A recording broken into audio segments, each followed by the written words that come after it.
수백 년 동안 아무도 그 방에서 무슨 일이 일어났는지 알지 못했습니다. 몽골 고원 깊숙한 곳, 바람만이 스치는 황량한 땅에서 고고학자들이 발견한 것은 단순한 유적이 아니었습니다. 그것은 인류 역사상 가장 미스터리한 인물 중 하나인 칭기즈칸의 진짜 모습을 드러내는 열쇠였습니다. 오늘 여러분과 함께 나누려는 이야기는 교과서에서는 절대 읽을 수 없는 칭기즈칸의 숨겨진 비밀들에 관한 것입니다. 이것은 단순한 역사 이야기가 아닙니다. 이것은 한 남자가 어떻게 세계를 정복했는지, 그리고 그 과정에서 어떤 어두운 비밀들을 숨겨왔는지에 대한 충격적인 진실입니다. 1162년 몽골 고원의 추위 속에서 태어난 태무진이라는 이름의 아이가 있었습니다. 하지만 그의 출생 자체부터가 이미 미스터리로 둘러싸여 있었습니다. 몽골의 비밀 연대기에 따르면 그의 어머니 호엘룬이 그를 낳았을 때 아이의 손에는 피 덩어리가 쥐어져 있었다고 합니다. 샤먼들은 이것을 강력한 예언의 징조라고 해석했습니다. 이 아이는 세상을 피로 물들일 운명이라는 것이었죠. 어린 태무진의 유년 시절은 일반적으로 알려진 것보다 훨씬 더 잔혹했습니다. 9살 때 아버지 예수게이가 독살당하자 그의 가족은 부족에서 추방당했습니다. 하지만 여기서 중요한 것은 그가 어떻게 살아남았느냐가 아니라 그 과정에서 무엇을 배웠느냐입니다. 몽골 초원에서 버려진 채 어머니와 형제들과 함께 생존해야 했던 태무진은 이미 어린 나이에 인간의 가장 어두운 면을 목격했습니다.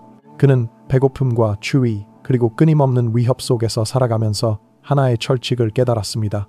이 세상에서 살아남기 위해서는 다른 사람들이 감히 생각하지 못할 방법들을 사용해야 한다는 것이었죠. 13살 때 일어난 사건이 그의 운명을 완전히 바꿔놓았습니다. 그의 이복형 베우테르와의 갈등에서 태무진은 차가운 계산으로 형을 죽였습니다.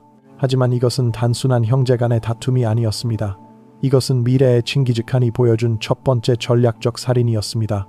그는 이미 어린 나이에 감정보다는 생존과 권력을 우선시하는 냉혹한 성격을 드러낸 것입니다. 그 후 태무진의 삶은 연속된 배반과 복수의 이야기가 됩니다.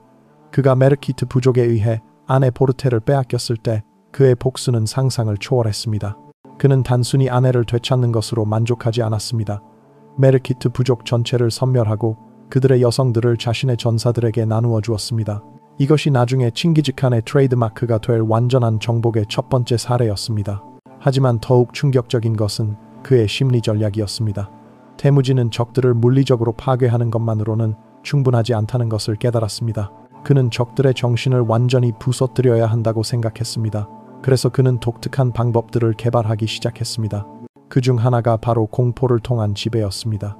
태무진은 정복한 부족들에게서 가장 용맹한 전사들을 선별했습니다. 그리고 이들을 공개적으로 처형하되 그 방식이 너무나 잔혹해서 목격자들이 평생 잊을 수 없도록 만들었습니다. 하지만 여기서 중요한 것은 그 잔혹함 자체가 아니라 그것이 가져온 심리적 효과였습니다. 소문은 바람처럼 퍼져나갔습니다. 태무진이 다가오면 전체 부족들이 항복했습니다. 싸우기도 전에 말이죠. 이것이 바로 그의 첫 번째 비밀 무기였습니다. 물리적 힘보다 강력한 심리적 지배력이었습니다. 1206년 태무진은 마침내 모든 몽골 부족들을 통합하고 칭기즈칸이라는 이름을 받게 됩니다. 하지만 여기서부터 진짜 이야기가 시작됩니다. 칭기즈칸이 된 그는 이제 몽골 초원을 넘어선 더 큰 야망을 품게 됩니다. 그리고 그 과정에서 그가 사용한 방법들은 당시로서는 상상할 수 없을 정도로 체계적이고 잔혹했습니다. 칭기즈칸의 두 번째 비밀은 바로 정보 네트워크였습니다. 그는 정복한 모든 지역에서 가장 똑똑한 사람들을 선별해서 자신만의 정보망을 구축했습니다. 이들은 상인으로, 승려로, 때로는 노예로 위장해서 적국에 침투했습니다. 그들의 임무는 단순한 정찰이 아니었습니다. 적국의 정치적 분열을 조장하고 내부 갈등을 부추기며 때로는 핵심 인물들을 매수하거나 제거하는 것이었습니다. 서하 왕국을 침공하기 전 칭기즈칸은 이미 3년 동안 그 나라의 내부 정보를 완벽하게 파악하고 있었습니다. 왕실의 계승 문제부터 각 지방 총독들의 개인적 약점까지 모든 것을 알고 있었습니다. 그래서 실제 군사적 침공이 시작되었을 때는 이미 승부가 결정된 상태였습니다. 하지만 칭기즈칸의 가장 어두운 비밀은 따로 있었습니다. 그것은 바로 그가 정복한 도시들에서 행한 선별적 학살이었습니다. 일반적으로 몽골군의 학살은 무차별적인 것으로 알려져 있습니다. 하지만 실제로는 매우 체계적이고 계획적이었습니다. 칭기즈칸은 정복한 도시에서 인구를 세 부류로 나누었습니다. 첫 번째는 즉시 제거해야 할 위험 인물들이었습니다. 이들은 대부분 지배층과 종교 지도자들 그리고 지적 엘리트들이었습니다. 두 번째는 유용한 기술자들과 장인들이었습니다. 이들은 몽골 제국의 다른 지역으로 강제 이주시켰습니다. 세 번째는 일반 농민과 상인들이었는데 이들은 대부분 살려두었습니다. 이런 선별적 학살의 목적은 단순한 복수가 아니었습니다. 정복된 지역이 다시는 반란을 일으킬 수 없도록 지적 기반과 지도력을 완전히 제거하는 것이었습니다. 동시에 유용한 인력들은 몽골 제국 전체의 발전을 위해 활용했습니다. 이것은 그 시대로서는 놀라울 정도로 합리적이고 냉혹한 전략이었습니다. 1215년 금나라의 수도 중도를 점령했을 때의 이야기는 특히 충격적입니다. 칭기즈칸은 도시를 점령한 후 3일 동안 부하들에게 자유를 주었습니다. 하지만 이것도 계산된 것이었습니다. 3일간의 혼란 속에서 그의 정보원들은 도시 곳곳에 숨어있던 금나라의 잔존 세력들을 색출했습니다. 4일째부터는 완전한 질서가 회복되었고 저항 세력들은 이미 모두 제거된 상태였습니다.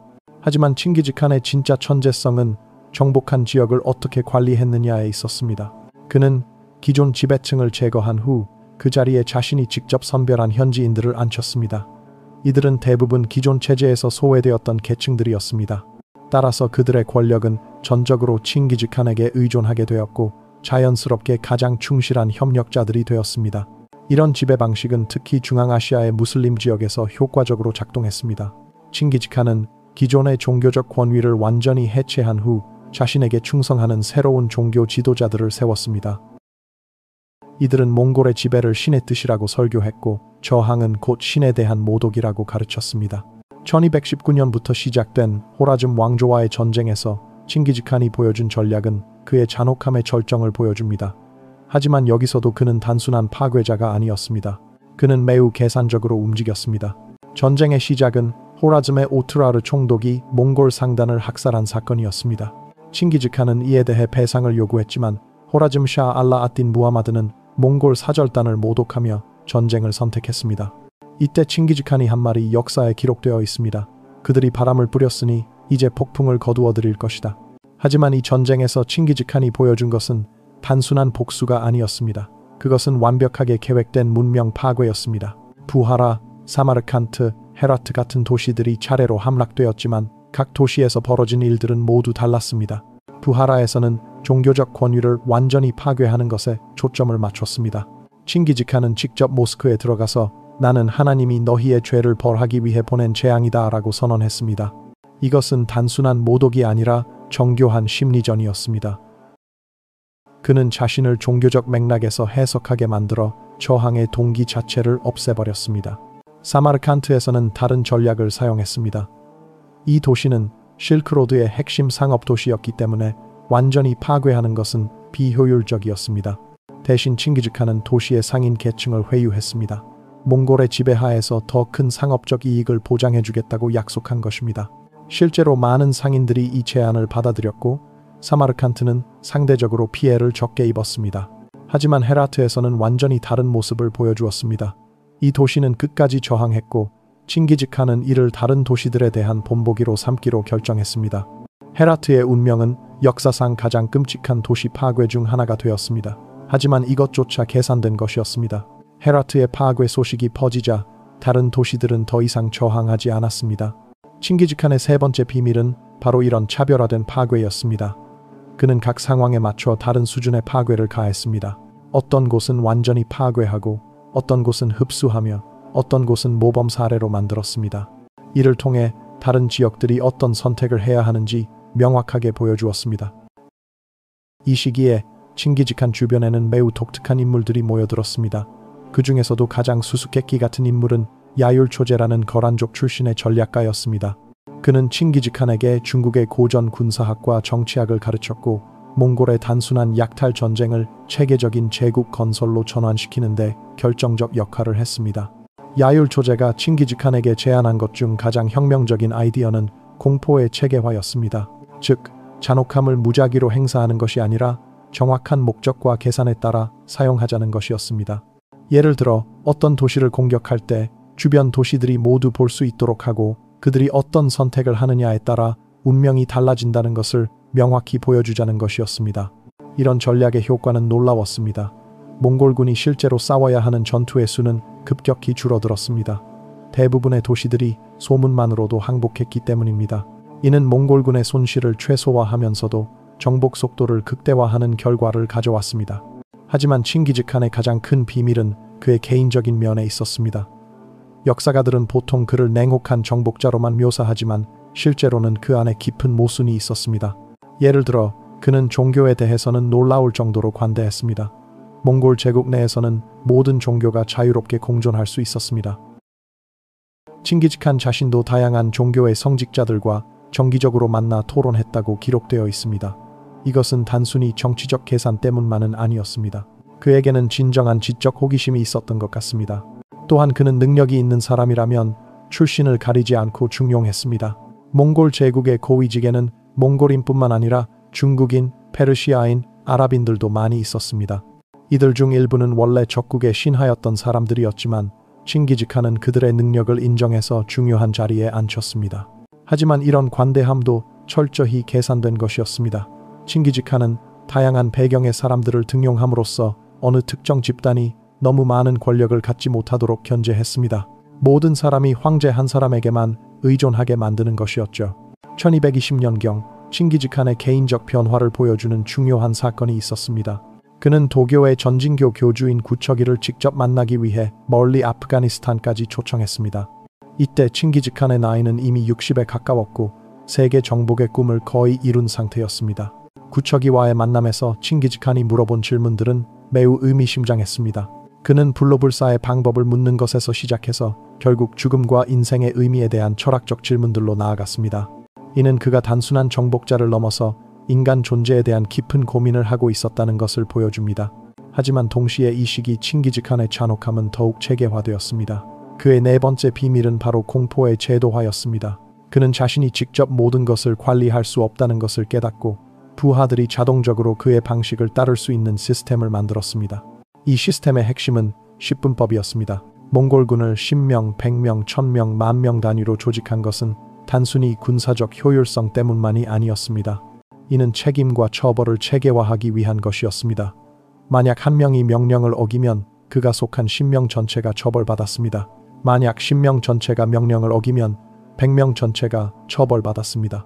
이런 연대 책임 시스템은 개별적인 반항을 거의 불가능하게 만들었습니다. 동시에 모든 사람이 서로를 감시하게 만들었습니다. 칭기즈칸은 이를 통해 자신이 직접 감시하지 않아도 모든 부하들이 완전한 복종을 유지하도록 만들었습니다. 하지만 이 시스템에는 더 어두운 측면이 있었습니다. 칭기즈칸은 정복한 지역의 젊은 남성들을 강제로 징집해서 이 시스템에 편입시켰습니다. 이들은 처음에는 당연히 저항했지만 10분법의 연대 책임 시스템 때문에 결국 몽골군의 일부가 될 수밖에 없었습니다. 더욱 교묘한 것은 이들을 고향에서 멀리 떨어진 곳의 전쟁에 투입했다는 것입니다. 예를 들어 중앙아시아에서 징집된 병사들은 중국 침공에 사용되었고 중국에서 징집된 병사들은 중앙아시아나 유럽 침공에 사용되었습니다. 이렇게 하면 그들이 고향으로 도망갈 수도 없고 적과 내통할 가능성도 없어졌습니다. 1223년 몽골군이 칼카강에서 러시아 연합군을 격파했을 때 사용된 전술은 이런 시스템의 완벽한 예였습니다. 몽골군의 선봉에는 중앙아시아에서 강제 징집된 병사들이 있었습니다. 이들은 러시아군과 싸우면서 큰 손실을 입었지만 그 뒤에 있던 정예 몽골 기병들은 거의 손실 없이 승리를 거둘 수 있었습니다. 이런 전술은 몽골군에게는 매우 효과적이었지만 그 인간적 비용은 엄청났습니다. 수많은 젊은 남성들이 고향에서 멀리 떨어진 전장에서 죽어갔습니다. 그들 대부분은 몽골의 정복 전쟁과는 아무 관련이 없는 사람들이었습니다. 하지만 칭기즈칸의 가장 큰 비밀은 그의 죽음과 관련되어 있습니다. 1227년 그는 서하 원정 중에 갑자기 사망했습니다. 공식적으로는 병사했다고 기록되어 있지만 실제 죽음의 원인과 상황에 대해서는 여러 가지 설이 있습니다. 가장 널리 알려진 설은 그가 말에서 떨어져 입은 상처가 악화되어 죽었다는 것입니다. 하지만 몇몇 비공식적인 기록들은 다른 가능성을 시사합니다. 어떤 기록에서는 그가 서하의 한 공주에 의해 독살되었다고 하고 또 다른 기록에서는 그가 자신의 부하들에 의해 암살되었다고 합니다. 이런 다양한 설들이 존재하는 이유는 칭기즈칸의 죽음이 극도로 은밀하게 처리되었기 때문입니다. 그의 유언에 따라 그의 죽음은 서하 원정이 완전히 끝날 때까지 비밀로 유지되었습니다. 심지어 장례 행렬이 지나가는 동안 만난 모든 사람들이 죽임을 당했다고 전해집니다. 칭기즈칸의 무덤 위치가 아직까지 발견되지 않은 것도 이런 극단적인 비밀주의 때문입니다. 몽골인들은 그의 무덤 위에 말대를 풀어 흔적을 완전히 없앴다고 합니다. 그리고 무덤의 정확한 위치를 아는 사람들은 모두 죽였다고 전해집니다. 하지만 왜 칭기즈칸은 자신의 죽음을 이렇게까지 비밀로 하려고 했을까요? 여기에는 그의 마지막 비밀이 숨어 있습니다. 그것은 바로 그가 자신의 제국이 자신의 죽음과 함께 무너질 수도 있다는 것을 알고 있었다는 것입니다. 칭기즈칸의 제국은 철저히 그 개인의 카리스마와 공포에 의존하고 있었습니다. 그가 죽었다는 사실이 알려지면 곳곳에서 반란이 일어날 가능성이 높았습니다. 따라서 그는 자신의 후계자들이 충분히 권력을 공고히 할 때까지 자신의 죽음을 비밀로 유지하려고 했던 것입니다. 실제로 이 전략은 성공적이었습니다. 칭기즈칸의 죽음이 공식적으로 발표되었을 때는 이미 그의 아들 오고타이가 충분히 권력 기반을 다진 후였습니다. 하지만 이것이 칭기즈칸의 마지막 계산이었습니다. 그가 죽기 전 마지막 몇 년 동안 보여준 행동들을 분석해보면 그가 얼마나 치밀하게 자신의 죽음 이후를 준비했는지 알 수 있습니다. 그는 자신의 네 아들들 사이에 제국을 나누어 주면서도 그들이 서로 경쟁하되 완전히 분열되지는 않도록 절묘한 균형을 만들어 놓았습니다. 특히 주치와 차가타이 사이의 갈등을 조정하는 방식은 그의 정치적 천재성을 보여줍니다. 두 아들이 서로를 견제하게 만들되 그 갈등이 제국 전체를 위협하지 않도록 오고타이를 중재자 역할에 앉혔습니다. 이는 그의 죽음 후에도 몽골 제국이 계속 확장될 수 있는 시스템을 만든 것이었습니다. 하지만 칭기즈칸의 진짜 유산은 단순한 영토가 아니었습니다. 그것은 하나의 완전히 새로운 전쟁 철학이었습니다. 그 이전의 정복자들은 대부분 영토를 차지하거나 재물을 약탈하는 것이 목적이었습니다. 하지만 칭기즈칸은 정복 자체를 하나의 예술로, 하나의 과학으로 발전시켰습니다. 그의 다섯 번째 비밀은 바로 완전한 정복의 개념이었습니다. 그는 단순히 적의 군대를 물리치는 것으로는 만족하지 않았습니다. 적의 문화, 종교, 사회 구조까지 완전히 이해하고 그것을 자신의 목적에 맞게 재구성했습니다. 예를 들어 이슬람 지역을 정복할 때 그는 단순히 모스크를 파괴하는 것이 아니라 이슬람의 종교적 구조를 자신의 지배 체계에 통합시켰습니다. 그는 몇몇 이슬람 학자들을 후원하여 몽골의 지배가 알라의 뜻이라는 종교적 해석을 만들어내게 했습니다. 이렇게 해서 종교적 저항 자체를 무력화시켰습니다. 중국에서도 마찬가지였습니다. 그는 유교의 천명 사상을 이용했습니다. 몽골의 정복이 하늘의 뜻에 따른 것이며 따라서 저항하는 것은 천리를 거스르는 것이라는 논리를 만들어냈습니다. 이를 위해 그는 중국의 지식인들 중 일부를 회유해서 이런 해석을 정당화하는 글들을 쓰게 했습니다. 이런 문화적, 종교적 조작은 물리적 정복보다 훨씬 더 지속적이고 효과적이었습니다. 사람들은 몸으로는 저항할 수 있지만 정신적으로 정복당하면 저항할 의지 자체를 잃어버립니다. 칭기즈칸은 이것을 누구보다 잘 이해하고 있었습니다.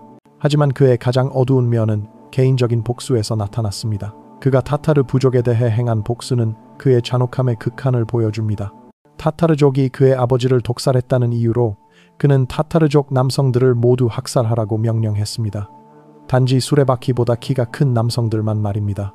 이것은 타타르족의 미래 세대를 완전히 제거하려는 계획적인 집단 학살이었습니다.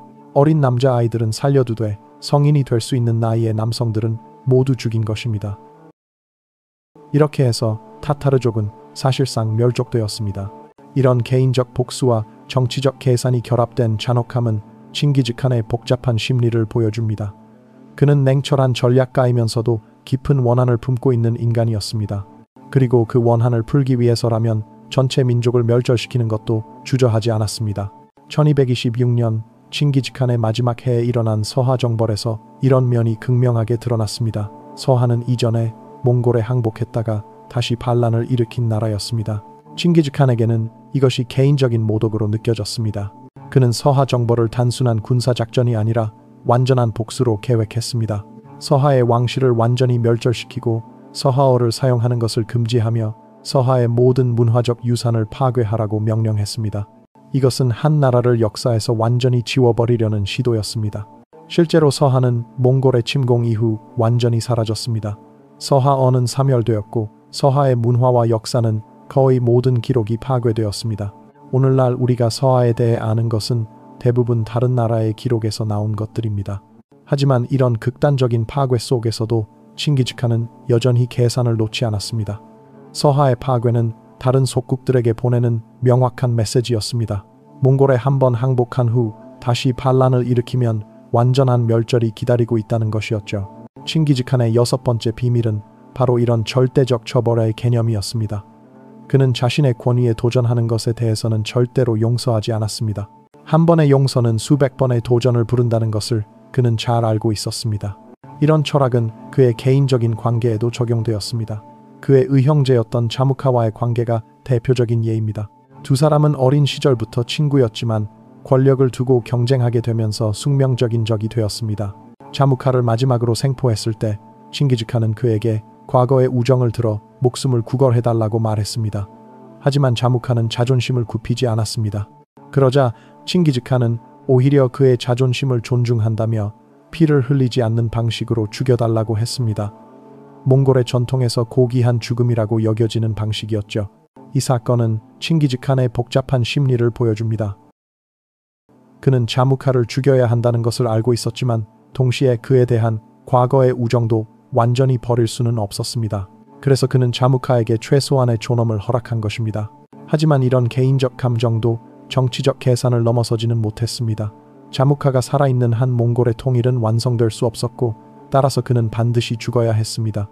칭기즈칸은 이 모든 것을 알고 있었고 그래서 자무카의 자존심을 존중하는 방식으로 그를 제거한 것입니다. 이런 사건들은 칭기즈칸이 단순한 야만인이 아니었다는 것을 보여줍니다. 그는 매우 복잡하고 모순적인 인물이었습니다. 극도로 잔혹할 수 있으면서도 때로는 적에 대한 존경을 보이기도 했습니다. 냉철한 정치가이면서도 개인적 감정에 휘둘리기도 했습니다. 하지만 이 모든 모순 속에서도 일관된 것이 하나 있었습니다. 그것은 바로 권력에 대한 절대적 의지였습니다. 칭기즈칸에게 있어서 권력은 단순한 수단이 아니라 그 자체가 목적이었습니다. 그는 권력을 위해서라면 어떤 희생도 감수할 준비가 되어 있었습니다. 이런 권력 의지는 그의 가족 관계에도 영향을 미쳤습니다. 그는 자신의 아들들을 사랑했지만 동시에 그들이 자신의 권력에 위협이 될 가능성도 경계했습니다. 그래서 그는 아들들 사이에 미묘한 경쟁과 견제의 구조를 만들어 놓았습니다. 특히 장남 주치와의 관계는 매우 복잡했습니다. 주치는 어머니 포르테가 메르키트족에게 납치되었을 때 태어난 아들로 그의 친부가 칭기즈칸인지 확실하지 않았습니다. 칭기즈칸은 주치를 아들로 인정하고 사랑했지만 동시에 그를 완전히 신뢰하지는 못했습니다. 이런 의심은 주치의 죽음에서 극명하게 드러납니다. 주치는 칭기즈칸이 죽기 6개월 전에 의문스럽게 사망했습니다. 공식적으로는 병사했다고 되어 있지만 일부 기록들은 칭기즈칸이 주치를 독살했을 가능성을 시사합니다. 주치가 아버지의 명령에 불복하는 조짐을 보였다는 이유에서였습니다. 만약 이것이 사실이라면 칭기즈칸은 자신의 권력을 지키기 위해 신하들까지 죽인 것입니다. 이는 그의 권력 의지가 얼마나 절대적이었는지를 보여주는 극단적인 예입니다. 하지만 칭기즈칸의 7번째 비밀은 그가 보여준 전략적 인내심에 있었습니다. 그는 때로는 수십 년을 기다릴 줄 알았습니다. 복수든 정복이든 그는 최적의 타이밍을 기다릴 수 있는 인내심을 가지고 있었습니다. 금나라와의 전쟁이 대표적인 예입니다. 칭기즈칸은 처음에 금나라를 공격했을 때 완전한 정복에는 실패했습니다. 하지만 그는 포기하지 않고 20년 넘게 기다렸습니다. 그 사이 금나라는 내부 분열과 다른 적들로 인해 점점 약해졌고 마침내 칭기즈칸의 후계자들이 금나라를 완전히 멸망시킬 수 있었습니다. 이런 장기적 전략은 그의 아들들과 후계자들에게도 전수되었습니다. 몽골 제국이 유럽까지 진출할 수 있었던 것도 이런 인내심과 장기적 계획 때문이었습니다. 칭기즈칸의 또 다른 특징은 그의 학습 능력이었습니다. 그는 자신이 모르는 것에 대해서는 누구든지 스승으로 삼을 준비가 되어 있었습니다. 중국의 공성술, 이슬람의 천문학, 페르시아의 행정술 등 모든 문명의 장점을 흡수했습니다. 이런 개방성은 그의 제국이 단순한 유목민 국가를 넘어서 세계 제국이 될 수 있게 한 핵심 요소였습니다. 칭기즈칸은 자신의 몽골 전통을 버리지 않으면서도 다른 문명의 장점들을 적극적으로 받아들였습니다. 하지만 이런 학습 과정에서도 그는 항상 주도권을 놓지 않았습니다. 그는 다른 사람들로부터 배웠지만 결코 그들에게 종속되지는 않았습니다. 모든 지식과 기술은 그의 목적을 위한 도구일 뿐이었습니다. 1227년 칭기즈칸이 죽었을 때 그가 남긴 것은 단순한 영토가 아니었습니다. 그것은 하나의 완전히 새로운 세계 질서였습니다. 그 이전의 세계는 각각 독립된 문명들이 서로 제한적으로만 교류하는 구조였습니다. 하지만 몽골 제국은 동서양을 하나로 연결했습니다. 이런 세계화는 물론 엄청난 파괴와 희생을 대가로 이루어진 것이었습니다. 하지만 그 결과로 실크로드가 활성화되었고 기술과 문화의 교류가 급속히 진전되었습니다. 화약, 나침반, 인쇄술 같은 기술들이 전 세계로 확산된 것도 몽골 제국 덕분이었습니다. 칭기즈칸 사후 그의 제국은 계속 확장되었습니다. 그의 손자 몽케와 쿠빌라이 시대에 몽골 제국은 최대 영토를 달성했습니다. 유럽의 폴란드에서 동남아시아의 베트남까지 인류 역사상 가장 큰 연속된 영토를 지배했습니다. 하지만 제국의 확장과 함께 몽골인들도 변화했습니다. 정착 생활을 하게 되면서 그들은 점점 몽골 고원의 거친 전사 정신을 잃어갔습니다. 14세기가 되면서 몽골 제국은 여러 개의 분열된 칸국으로 나뉘었고 결국 대부분이 다른 민족들에게 흡수되었습니다. 하지만 칭기즈칸의 유전자는 놀라울 정도로 널리 퍼져나갔습니다. 현대 과학 연구에 따르면 아시아 남성의 약 8%, 즉 1,600만 명 정도가 칭기즈칸의 직계 후손일 가능성이 높다고 합니다. 이는 그와 그의 남성 후손들이 얼마나 많은 여성들과 관계를 가졌는지를 보여줍니다. 이것도 어떤 면에서는 칭기즈칸의 마지막 승리라고 할 수 있습니다. 그의 제국은 사라졌지만 그의 혈통은 여전히 아시아 전역에 살아 있습니다. 그는 정치적 정복을 넘어서 생물학적 정복까지 이룬 것입니다. 하지만 칭기즈칸의 진정한 유산은 DNA에 있는 것이 아닙니다. 그것은 그가 보여준 리더십의 모델에 있습니다. 절대적인 권력 의지, 냉철한 전략적 사고, 끝없는 학습 정신, 그리고 목적을 위해서는 어떤 수단도 마다하지 않는 실용주의. 이 모든 것들이 결합되어 인류 역사를 바꾼 것입니다. 물론 이런 리더십 모델이 도덕적으로 옳다는 것은 아닙니다. 칭기즈칸이 보여준 잔혹함과 파괴는 결코 정당화될 수 없습니다. 하지만 그의 방법들이 얼마나 효과적이었는지는 부인할 수 없는 사실입니다. 현대에도 칭기즈칸을 연구하는 이유가 여기에 있습니다. 그는 인간의 가능성과 한계를 동시에 보여주는 인물입니다. 한 개인이 얼마나 큰 변화를 만들어낼 수 있는지, 동시에 그 과정에서 얼마나 큰 파괴를 가져올 수 있는지를 보여줍니다. 오늘날 우리가 살고 있는 세계도 어떤 면에서는 칭기즈칸이 만든 세계의 연장선상에 있습니다. 세계화, 문화 교류, 기술 확산 등 현대 문명의 많은 특징들이 몽골 제국 시대에 그 기원을 두고 있습니다. 하지만 동시에 우리는 칭기즈칸의 방법들이 가져온 비극도 기억해야 합니다. 수백만 명의 죽음, 수많은 문명의 파괴, 그리고 헤아릴 수 없는 개인적 고통들, 이 모든 것들이 하나의 남자의 야망을 위해 치러진 대가였습니다. 결국 칭기즈칸은 인간 역사에서 가장 복잡하고 모순적인 인물 중 하나입니다.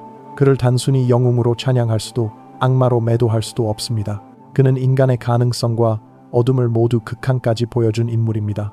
그의 이야기가 800년이 지난 지금까지도 우리를 사로잡는 이유가 여기에 있습니다.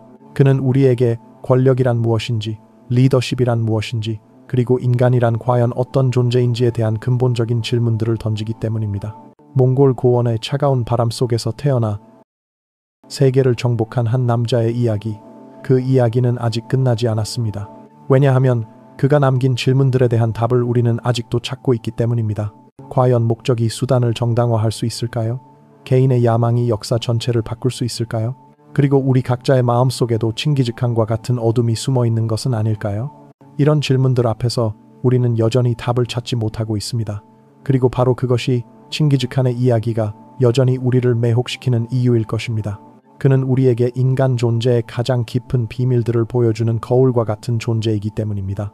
더 많은 이런 역사 속 숨겨진 이야기들을 원한다면 구독하고 알림을 켜주세요. 다음에 여러분과 함께 나눌 이야기는 한번 들으면 절대 잊을 수 없는 그런 이야기가 될 것입니다.